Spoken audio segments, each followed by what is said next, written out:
दो जिंदगियों के बीच 5वां भाग। सच के बाद। सच कभी अचानक सामने नहीं आता।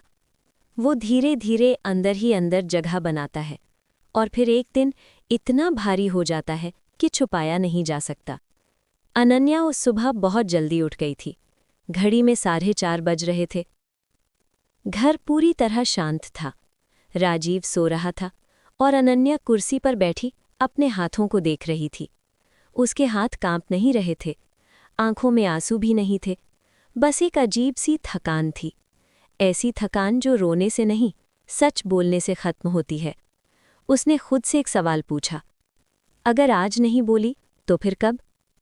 ऑफिस जाना उस दिन सबसे मुश्किल था, क्योंकि अब आरव के सामने खुद को सामान्य दिखाना नामुमकिन हो गया था। आरव ने उसे देखते ही महसूस कर लिया, आज कुछ अलग है। वो मुस्कुराया नहीं, उसने सवाल नहीं किया, बस उसके साथ चलता रहा। ब्रेक के समय दोनों ऑफिस की छत पर खड़े थे। हवा चल रही थी, नीचे शहर अपनी रफ्तार में था। अनन्या ने धीरे से कहा, मैं आज सब खत्म कर दूंगी। आरव ने कोई चौंकने वाला रिएक्शन नहीं दिया, बस पूछा, घर में? अनन्या ने सिर हिलाया। और हमारे बीच? आरव ने पूछा। अनन्या ने पहली बार सीधे उसकी आंखों में देखकर कहा, जो कभी शुरू ही नहीं हुआ उसे खत्म कहना शायद गलत है। आरव कुछ देर चुप रहा, फिर बोला, मैं तुम्हें रोकूंगा नहीं। और यही बात सबसे ज्यादा दर्दनाक थी। शाम को अनन्या घर लौटी। राजीव पहले से घर पर था। टीवी बंद था, मोबाइल साइलेंट पर। कमरा जैसे जानता था, आज कुछ बदलेगा। अनन्या ने बैठते ही कहा, मुझे तुमसे बात करनी है। राजीव ने उसकी तरफ देखा और चुपचाप कुर्सी खींच ली। अनन्या ने धीरे धीरे बोलना शुरू किया। आरोप नहीं थे, ड्रामा नहीं था, बस थका हुआ सच था। मैं किसी और के करीब चली गई, उसने कहा, शरीर से नहीं, दिल से। राजीव की सांस अटक गई, लेकिन वो चिल्लाया नहीं। कब? उसने पूछा।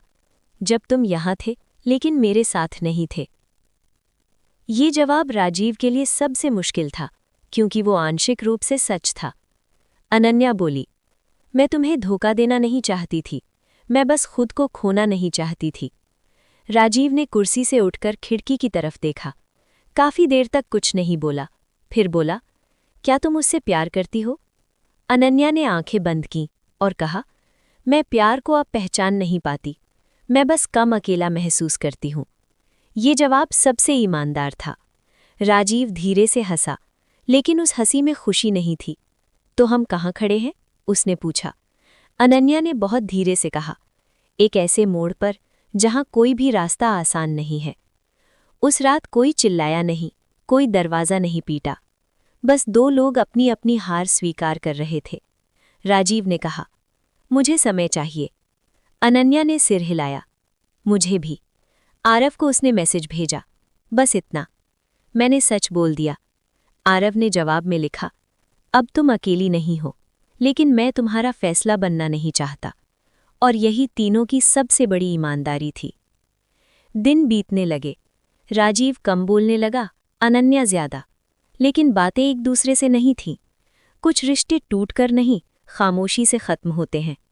अनन्या जानती थी, आगे क्या होगा ये कोई नहीं जानता।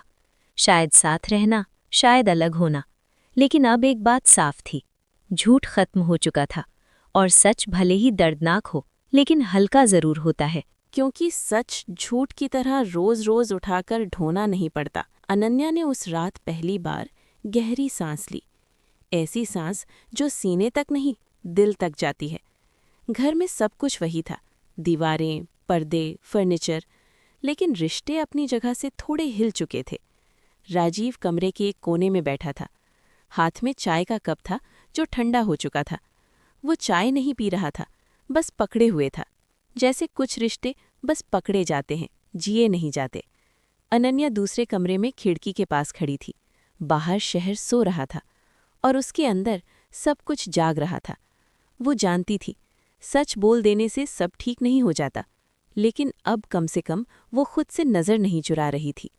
राजीव ने धीरे से कहा, हमें एक दूसरे को दोबारा समझना होगा। अनन्या ने पीछे मुड़कर उसे देखा। उस वाक्य में वादा नहीं था, बस एक संभावना थी। और कभी-कभी संभावना ही काफ़ी होती है जिंदा रहने के लिए। उस रात दोनों ने अलग-अलग कमरों में सोने का फैसला किया, नाराज़गी में नहीं, ज़रूरत में। दरवाज़ा बंद करते समय अनन्या रुकी, एक पल के लिए पीछे देखा।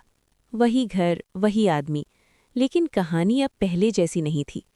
बिस्तर पर लेटते हुए उसने सोचा, शायद ये अंत नहीं है, शायद ये शुरुआत है। लेकिन वो शुरुआत खुशी की नहीं थी, वो शुरुआत थी ईमानदारी की। और ईमानदारी अक्सर दर्द से शुरू होती है। अनन्या की आंखों से आंसू गिरे, पहली बार बिना डर के, क्योंकि अब उसके पास छुपाने को कुछ नहीं था। और जब इंसान के पास छुपाने को कुछ नहीं रहता, तो वो कमज़ोर नहीं, हल्का होता है।